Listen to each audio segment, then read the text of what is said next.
Lance. Mike. We're just these guys, you know. You know what? I never hit record on this. It's 0, 0, 0, 0, 0, 0, 0. When do you want to re-record? Man, that was good stuff. Why didn't you keep yours, man?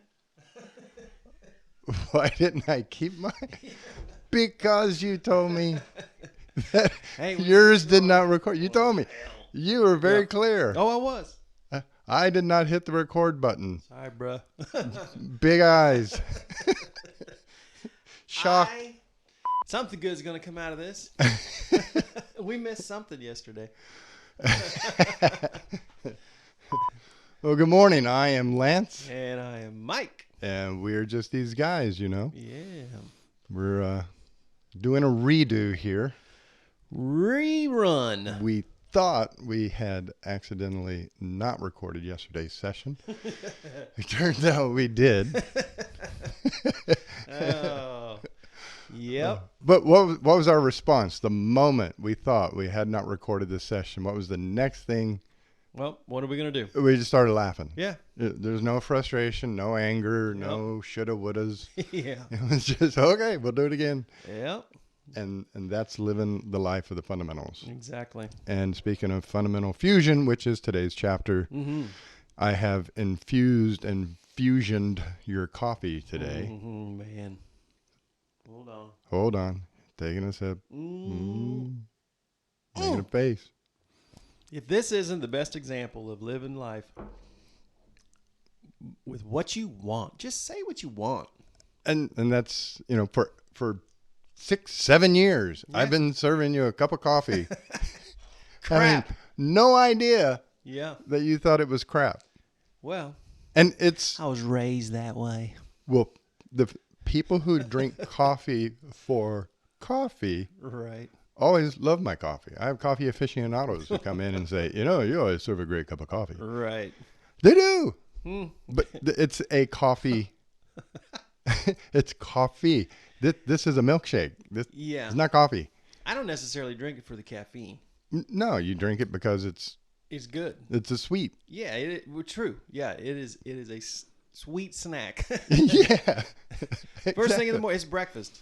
And so the moment I figured out you were not liking the coffee I was serving and you told me what you did like, I was then able to serve you something you wanted. Yep. And all it took was for you to ask.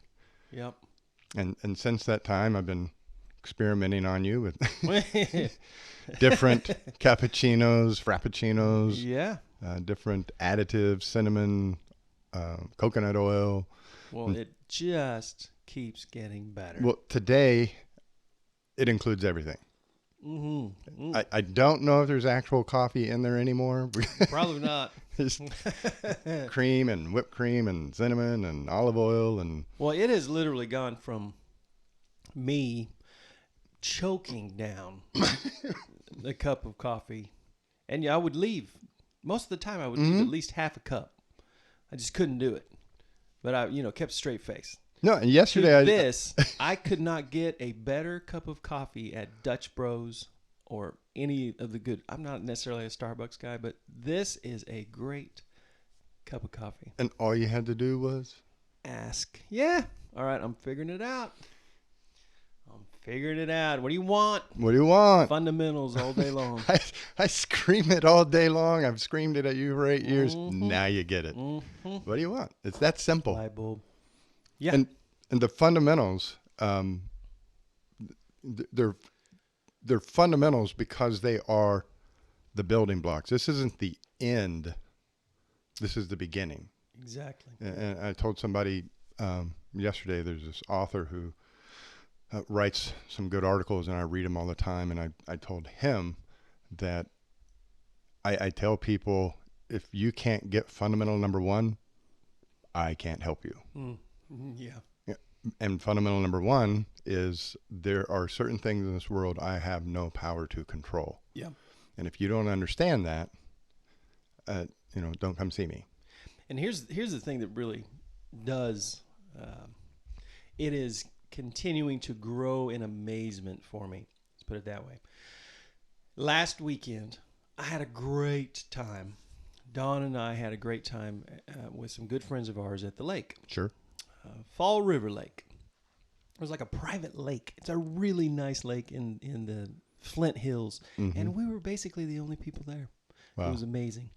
And the whole entire time, I was there. You were there. I was in the moment. And here's why.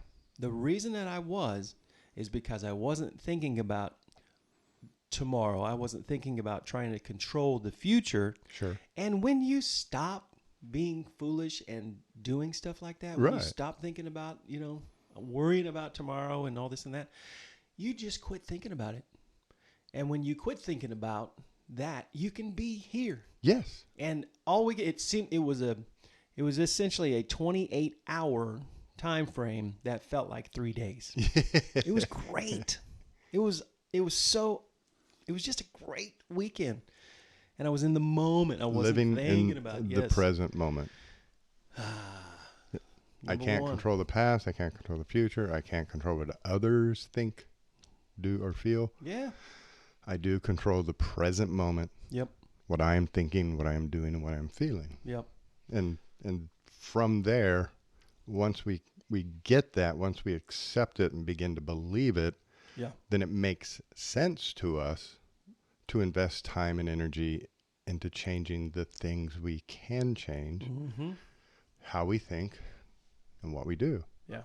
And Yep. if you want a grade A, 100% wonderful life, go gluten-free. That's fusion right there. That's one thing I can do. Yeah. I control what I think. I control what I do. Yep. Exercise, diet, nutrition, hormones, Yeah. what you put in, what you don't put in your body. That's one of the things I can do to change how I feel. But we've invested a lot of time and energy these past few weeks talking about changing how we think. Mm-hmm. And so fundamental number 2 was about should versus want, laws versus preferences. Yep. Changing that perspective on matters. Yeah. Going back to Martha and Mary, Yep. the OG original. Here's, very few things actually needed. Right. She's choosing what she thinks is better. Yep. And then we jump to fundamental number 3, which we really only scratched the surface on. And, Sure. and I want to apologize to anybody out there who's expecting a little more on that, because fundamental number 3, worry, what if, anxiety. And we talked about it in terms of the medical impact, which is huge. Oh, yeah. And just the discomfort of anxiety in and of itself. Being anxious is very uncomfortable. But worry, fundamental number 3, we read other people's minds. We jump to conclusions. We try to predict the future. And when we're doing that inside of a relationship, Mm-hmm. then other words start to come into the fray. Words like suspicious, words like doubt, words like paranoia. Yep. It just grows. And, everything's on a scale in psychology. And so, there's depression, but depression is on a scale of, dysphoria and dysthymia. So at a very low level, I can be sad. But it's on the scale of depression. And as sadness rises, then we start looking at maybe somebody's feeling depressed, which is a more intensified feeling of sadness. And same thing with jumping to conclusions, reading people's minds, predicting the future. That is on the scale of paranoia. That whole reading people's minds stuff is something that I have been an idiot for so long, thinking that I wouldn't call it that I was a mind reader, but that's exactly what I was doing in my mind. I was having conversations with someone, essentially reading their mind, knowing how they were going to respond this conversation, because I was speaking for them in my mind, right? And the conversation there rarely ever goes well. As a matter of fact, I don't know that one of those conversations has ever gone well. And then what actually happens is I never actually have the conversation because I already did. Yeah. And a conversation that could have gone completely different and so much better and quick, by the way. Yeah. I already had it in my mind, so I just avoided it. Yeah. Well, and we do that. Somebody does something, and within less than a second, we have determined why they did it, what they were thinking, what their motives were, what they were hoping to accomplish, and how they're going to respond when I do what I do next. Yeah. It's just like boom.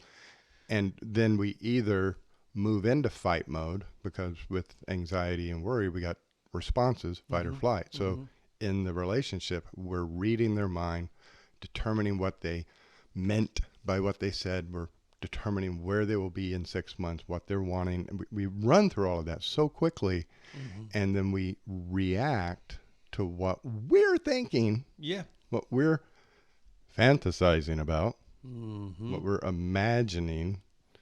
We react to our imagination at them in a fight or flight mode. And too many times in relationships, I see people who attribute a negative motive to the other person, and then they attack them after making this negative attribution. Wow. Yeah.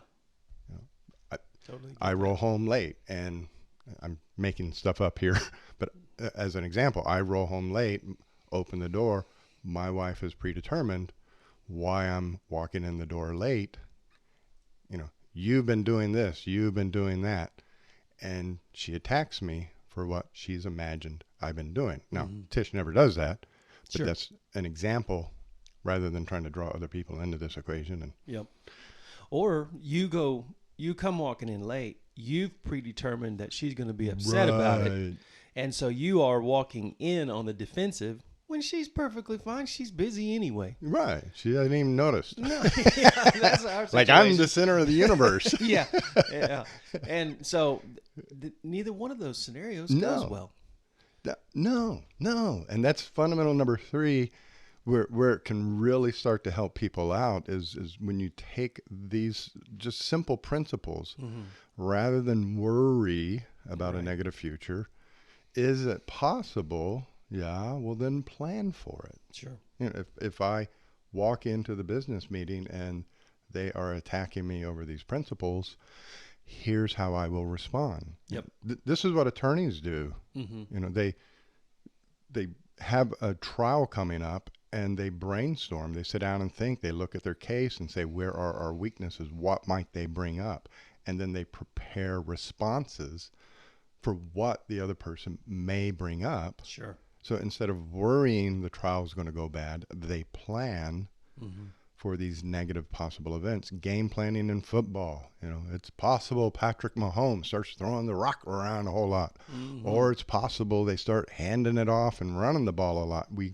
Well, that's Sunday. I don't know what's going to happen on Sunday. But there's a possibility that this is what they're going to do. So we come up with a game plan. A really strong possibility if it's going to be against the Steelers. In the Lance Super Bowl. is a Steelers fan. Yeah. Well, the Chiefs, AFC Championship. Right. But, and then the final transition, because, you know, Paul said, do not be anxious, be at peace. Yep. Do not be anxious, be at peace. So, in our world, do not be anxious, do not worry. Instead, dream. You bet. You're focused on a negative future. You're focused on a potential negative thought in somebody else's mind. Since it is possible, that means there's possibly a positive future out there. Yeah, absolutely. There's a future where it goes well. There's a future where it's rewarding. There's a future where you get along with the other person. And we've all heard the self-fulfilling prophecy. Yes. And man, is that ever the case in most of our lives? We end up with bad cups of coffee because we never dreamt about having a good one.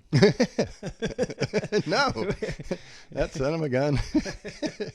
Yeah, always serving me. He must not like me. He must be a cheapskate. He's buying this crappy coffee over there and just doling it out. Oh my God. He dresses really well, but man, he won't spend money on coffee.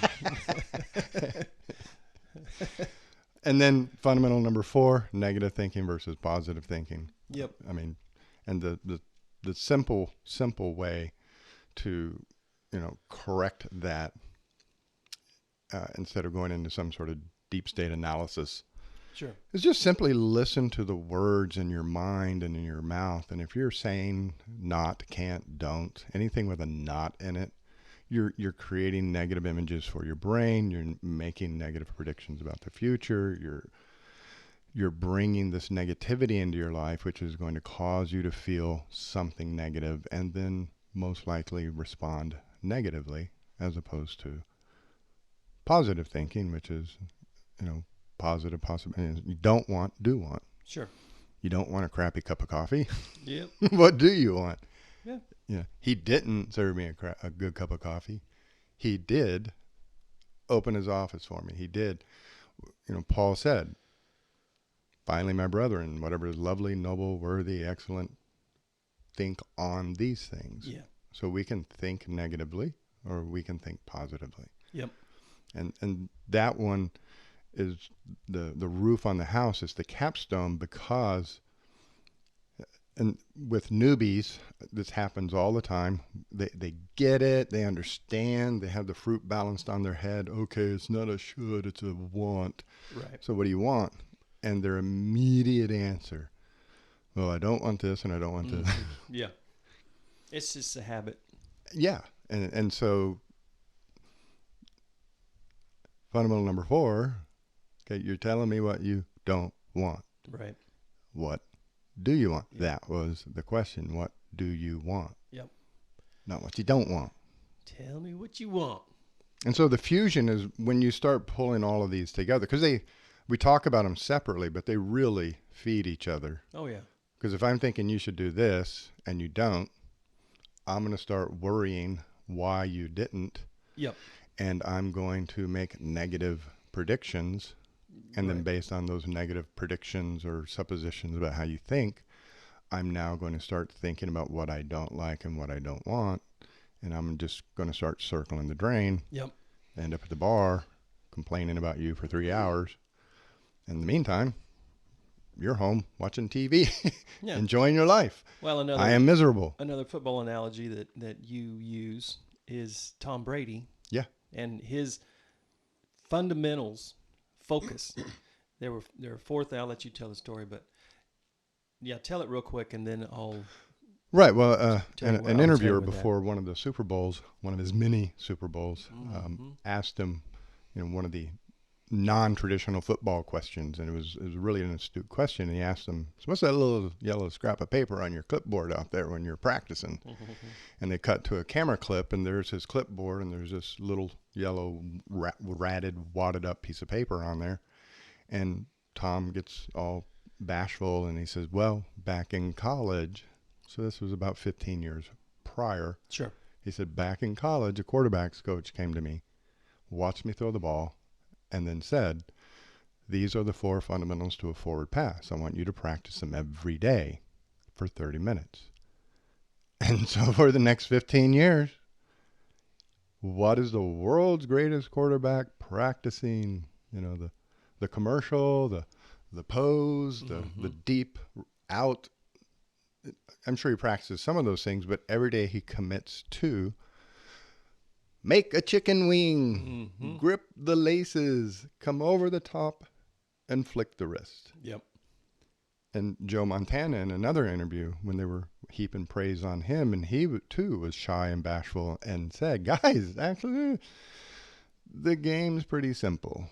There's just a few fundamentals, and if you can get those down, the advanced elements become easy." Yeah, absolutely. And So- I thought, maybe life's like that. Yeah, 100%. So, to these fundamentals right here, imagine if the only thing Tom Brady ever did was make a chicken wing.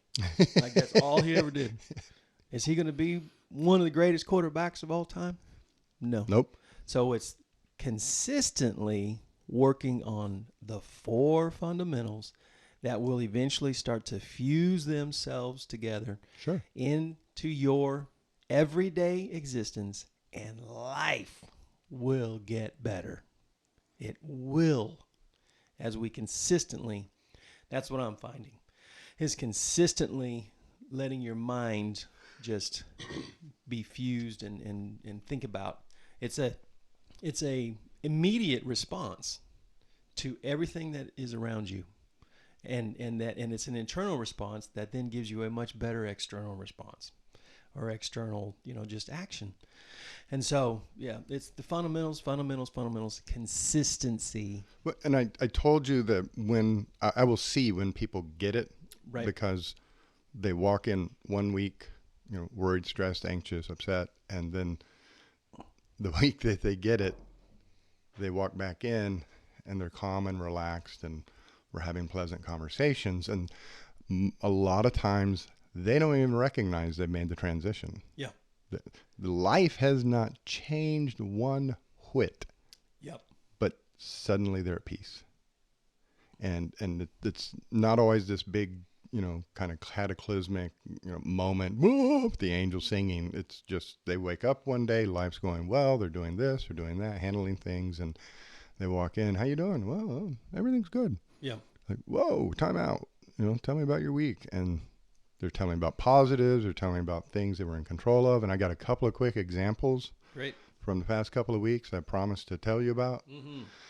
One is just amazing. The gentleman that I know, and he took to the 4 fundamentals real quick, because he's a brainiac, he's intelligent, genius level, he's engineering type, so logical kind of stuff makes sense with him and clicks with him. Well, he really took to it, and he really started living it. Changed how he was dealing with people at work. He's buying the book, he's handing it out to people. And in a relationship that he has, there was some intense emotions going on, some difficulty, some friction going on. And when the other person realized what they had been doing to create a lot of discomfort for the guy, they apologized and said, I'll do better, and can you forgive me? And the guy, as he was recalling the story to me, he said, well, I sat back a minute and I thought about it, and I looked at him and said, yeah, I can forgive you. You're forgiven. Past is past. Now it's about going forward. The other person's response, and they've known this guy for a couple of years, the other person's response is the story. Mm-hmm. Because they looked at him and said, wow. And what? You can just forgive me like that. Yeah. He's like, yeah. And they said, I want to know more about these fundamentals. Yeah.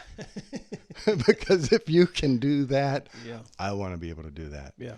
And the embodiment that he was now, kind of displaying to other people as he got his, brain in control, focused, what he controls, thinking clearly, just changed the entire dynamic. Wow.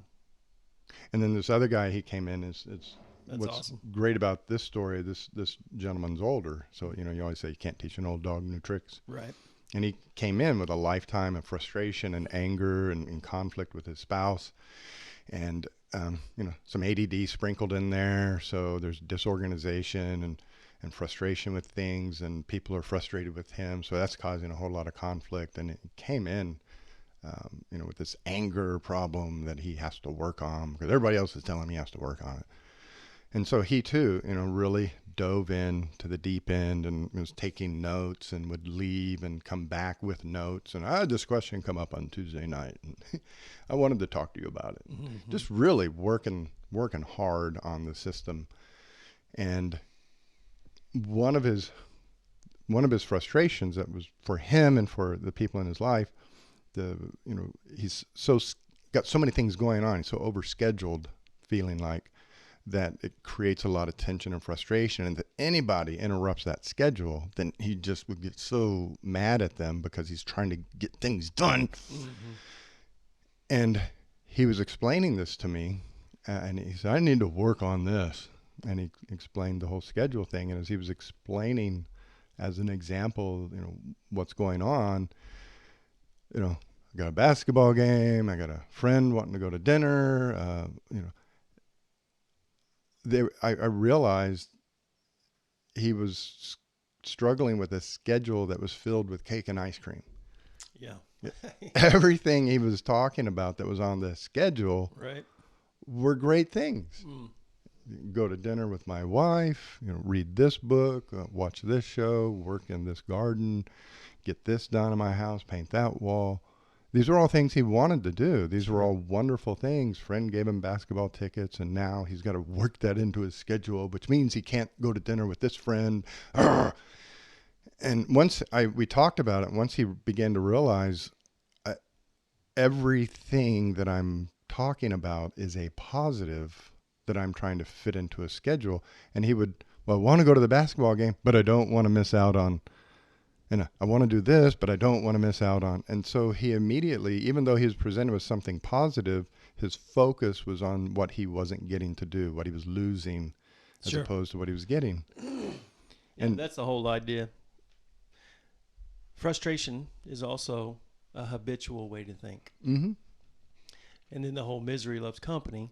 Misery is a lifestyle. Sure. And then misery loves company, so we end up with a bunch of miserable people around us.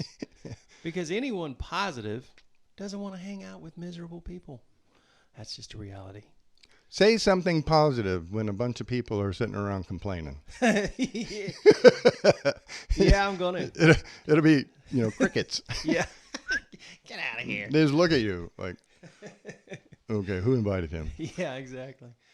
But yeah, once that kind of clicked for him, he came back in, and he just had this, 5-year-old grin on his face, ear to ear, and he was, up on the edge of his chair, waving his hands in the air, and he said he loves life now, because he's scheduling all these wonderful things, and he said what I have found, what's really funny about it all now.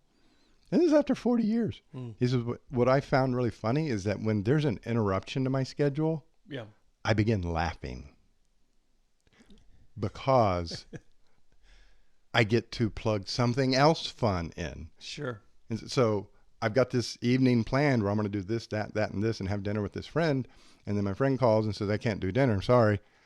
I get excited because what else can I do instead? And now I can go play racquetball.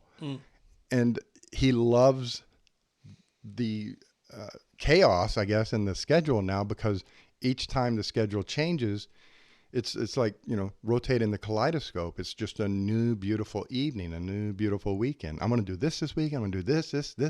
And then something happens and he can't do 3 of those things. That's okay, because now I can do this.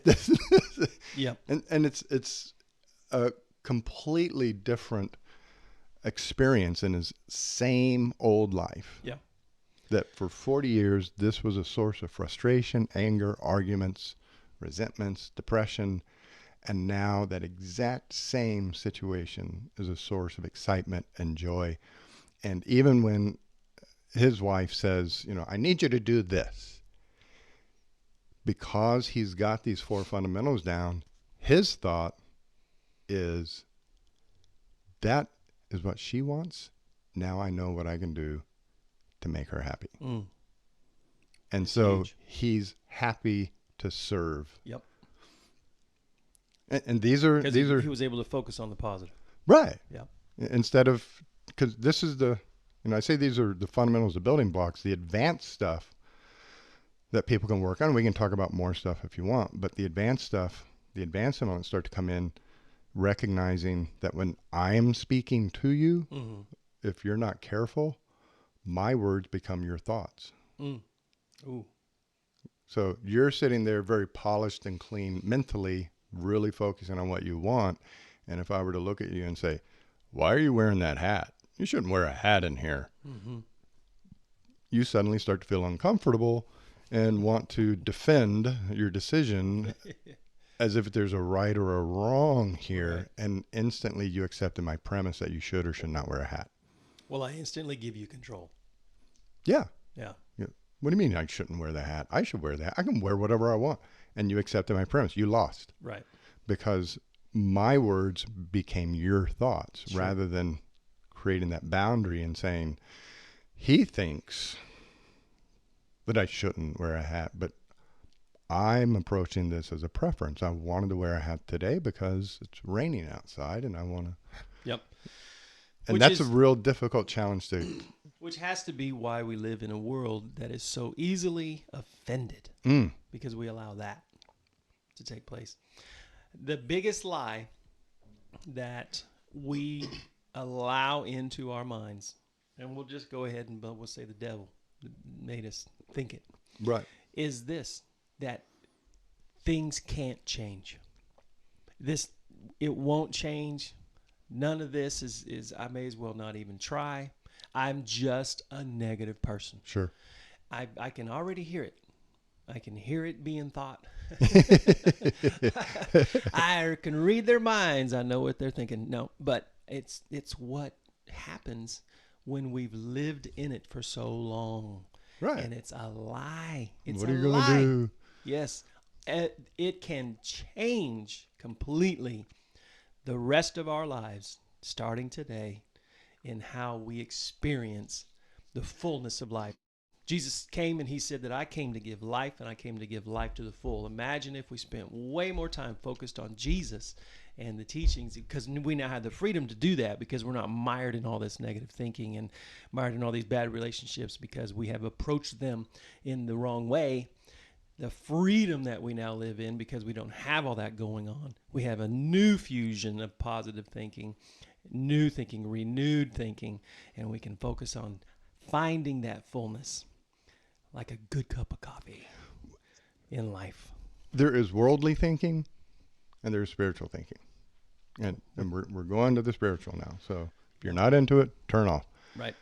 But in the world, and this is what I will testify to in court, when they're asking me, about the psychological kind of makeup of somebody, or, I've done my psych eval and I'm in court and I'm testifying, and the court, the attorneys, everybody's always wanting to know, will this happen again? What's going to happen in the future? What can we expect from this person?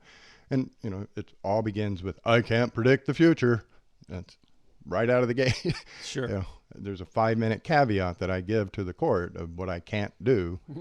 Now, having said that, Yeah. I will tell the court the best predictor of the future is the past. Sure. And left unchecked, what can we expect, that person to do tomorrow? Well, let's look at what they've done for the last week. And that gives us a really good predictor of what they're going to do tomorrow. Yep. That's in the world. In the spirit, in Christ, all things are possible. Mm-hmm. In the spirit, transform. In the spirit, change is possible. In the spirit, all things are possible. In the spirit, I came so that you may have life in abundance. In the spirit, I have a plan for you, and it's a good plan. In the spirit, you are the righteousness of God. You are a co-heir to the throne with Jesus Christ. In the spirit, life can change. Life is meant to change. Mm-hmm. In the spirit, there is a bright future. So when we live in the world, it makes sense to hear people say those things because that's how they're thinking. They're thinking in the worldly way. And Paul said, do not conform to the ways of this world. Exactly. But that's how the world thinks. They're like, well, nothing's ever going to change. They're never going to do anything. It's not going to get any better. Why would I get my hopes up? It's never worked for 6 years. Mm-hmm. This is how the world thinks. And so there has to be this transformational process. There has to be something that ignites a fire, wedges a foot in the door, kind of rattles the cage to get them to step back and say, maybe it's not them. Sure. And, with what's going on in the world right now, people are looking at other people and saying how you think is not only wrong, but it is so wrong, we have to punish you for a thought. Wow. You know, a baseball player, great athlete, expresses a thought, and the team fires him. Yep. A basketball player expresses a thought. And the funny thing is, oftentimes they don't say actual words. They click a like button. Absolutely. And then they're fired. And get canceled. Gone. Yep. Mumford and Sons expressed an opinion. Boom. He's out of the band. He's gone. He's off the charts. You don't hear from him anymore. For a thought. Yep. How I think has zero impact on you. But I can say that because I understand the fundamentals. Right. In the world, they think the complete opposite. Yep. How you think is violent to me. And whatever I think, you have to 100% wholly accept and endorse. Yeah, that's called out of control. Not just controlling you or control, it's out of control. Sure. And so, yeah. But it only changes when it starts with me. Right. I'm not even thinking about trying to change somebody else. That violates what we're doing. Right. That violates the fundamentals. Exactly. I'm going to control me and then watch the world change one person at a time, starting with me. And so, yeah, this is. And that's, when I try to change you, I fail. Sure. Because I can't control you. Yep. And so the magic, and this is, again, spiritually, a man without self-control is like a city has been broken into and walls have been laid bare. Yep. I am now vulnerable to attack because I don't have self-control. Yep. And so if I want to help other people, if I want to have an impact on the world, I start by developing self-control over what I think and what I do. And as I get this under control, be still and know that I am God. When I get this under control, I am now answering to the voices in my head as opposed to the voices in the world. You bet. So my thoughts, my will, and the Holy Spirit is whispering, talking. And so these two start to come together in a line, and now I can say or not say certain things, and maybe I have an impact in the world. I become powerful when I take control of myself. I give away my power. I become powerless when I try to control somebody else. Yep. The analogy, standing out in the rain, shouting at the rain clouds, I am powerless because I'm giving away my control, focusing on things I don't control, versus thinking, well, what do I want? I want to take care of my vehicle, so I'm going to roll up the window regardless of whether it's raining or not. Yeah, and the impact that we can have, the effect that we can have going from us out into the world, into those around us, the relationships that we do have, become the fruit of the Spirit. Love.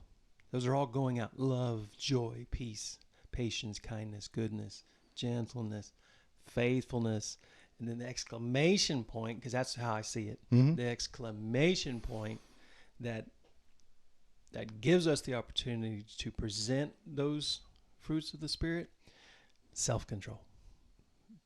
Right? I just believe that's why it was ended that way, with an exclamation point of, let's start, it's with you. It starts with you. Absolutely. And when I was a Boy Scout, and I don't know if I ever told you I'm an Eagle Scout. My mother's an Eagle Scout because you are quite prepared. She pushed me. But do a good deed daily, and so that has been brainwashed into my mind. I think about it all the time, and one of the places where it really kind of comes into focus for me. Sometimes in traffic, I kind of look for somebody to let in so I can say I did my good deed for the day. But when I go to the grocery store, I get out of my car, my radar is up, looking for an elderly person who's struggling with a grocery cart. You bet.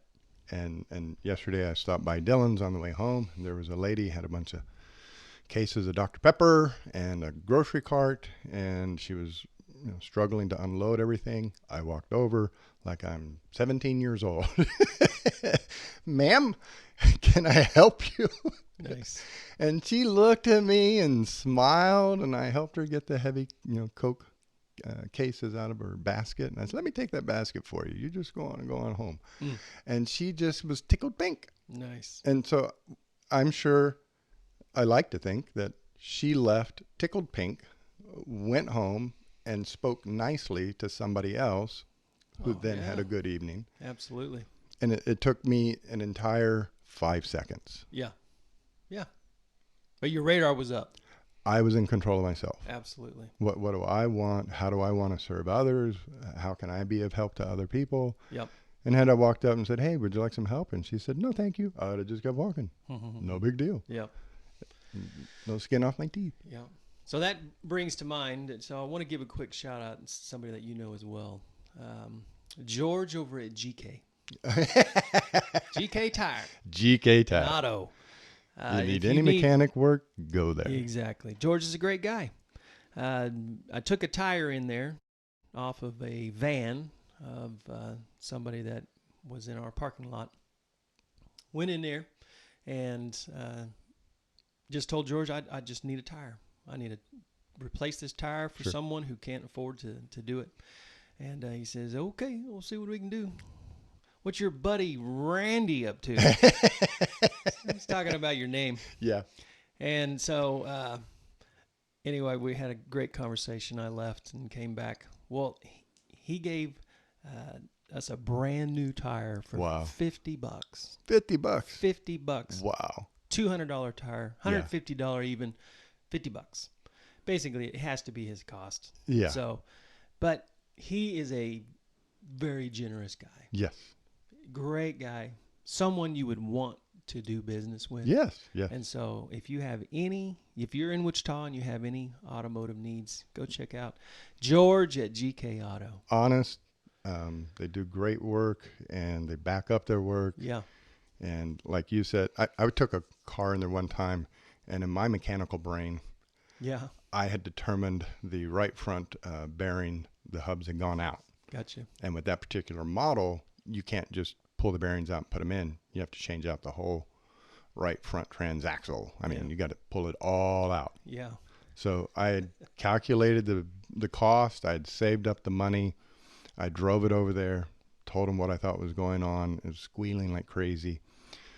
I think 4 hours later, he called and said, hey, we got your oil changed. We got your tires aired up and took care of that problem for you. I said, okay. I said, how much do I owe you? And he goes, $122. I'm like, okay. My estimates were, $400 or $500. Mm-hmm. And I told him when I walked in the door, I think it's this. I think it's the hub. I think, you're going to have to change all of that. I'm sorry. Yeah. I don't know if you can find one OEM or if you got to go to a junkyard. Yep. He said, no. He said, 120. I'm walking over there trying to figure this out. And when I get in there, he just handed me the keys. And I said, how is it $120? You had to change that whole hub out, that axle hub out. And he said, no, I just need grease. And I said, do you realize you could have just greased it up? Sure. Hosed it off, told me you had gone to a salvage yard. And he laughed and said, yeah, maybe next time I'll do that to you, Right. But no, that's not how they are.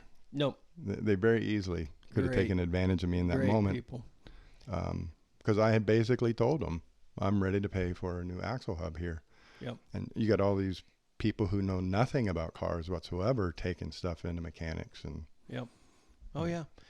Last thing he said before I left was, yeah, I got a copy of that book. He said, I do most of my reading in the bathroom. And I said, that's me too. I said, but we're also doing a podcast. And he says, yeah. He said, I think he sent me the link. I don't know if you had done that. He sent me the link, or his wife did, one or the other. And I said, yeah, you can actually watch it on YouTube while you're sitting on the toilet. Well, since we're telling stories on George, I take cars in there and I take other people's cars in there. And so we've kind of gotten to know each other, and he's very open about his opinion on matters. Sure. And he walked out one day while I was dropping off a car, running his mouth about his wife. And all the staff, their just heads are down. They're used to hearing it, you know. Yep. And so I probably had too much coffee that day. I said to him, "Hey, you want to get your wife to shut up?" He goes, "Yeah." Now the staff all starts to leave. Yeah. I said, "Hang on." And I go out to my car, I come back with the book, and I said, Gotcha. "Read this." And he goes, "Don't you mean have my wife read this?" I said, "No. You want your wife to shut up? You read this book." Yeah. And he looked intrigued. Well, that's good. And he said, "Okay." And the next week when I was in there, it was off to the races. He's read the book. He's given it to her. She's read the book. She's wanting copies to give to her friends and family. They are wonderful people, and Yeah. I look for a reason to go over there. Oh yeah. Anytime we are wanting to help someone because we know that they are in need and it's automotive related, we run over there to GK. Well, today was chapter 8, the final chapter of the book, Fundamental Fusion. We've walked through every chapter, so if you are just tuning in today and not certain what we're talking about, go back to podcast number 11. Start there. That's the beginning of the book, and then each week we walk through a chapter in the book to get to this point. And the main emphasis to focus on is 15, 16, 17, and 18, where we talk about the 4 fundamentals, how to actually change how you think, how to transform your mind. And one of the reasons we did this is because this is such a part of our vernacular. Yeah. That as we talk about things, I know people are listening, they don't know what we're talking about and laughing about. So we can now freely do the podcast and reference these things and reference past videos for people to go check out what we're talking about. So it's not a huge mystery. Yep. But in today, we were talking about the fusion of the fundamentals, how living life, when all 4 of them kind of come in alignment, how living life can be. And you said it's been amazing change for you. And I've given you a couple of examples of people that I've seen walking a new path now that they kind of got it. In the book, there's a wonderful story about my son and how he has taught me how to live a present moment life, focused on what I want, focused on trusting in God, just watching him every single day that I get to be with him, and how he approaches the world, how he approaches me. And so if you haven't got the book, check it out, because there's a wonderful story in there about him in the final chapter. Ryan is an awesome dude. So thank you so much for being here this morning and retaping all of this. I'm looking at the screens. They are recording. They are recording. So we do have audio today. Yeah. We got it all down. We actually had it yesterday. We didn't know it. You can't believe everything you think. But I think this was better. I do too. It's kind of difference between 9:30 and 11 o'clock service. Yeah, sometimes. We had a trial run yesterday, so. Well, thank you guys so much. I am Lance. And I'm Mike. And we are just these guys.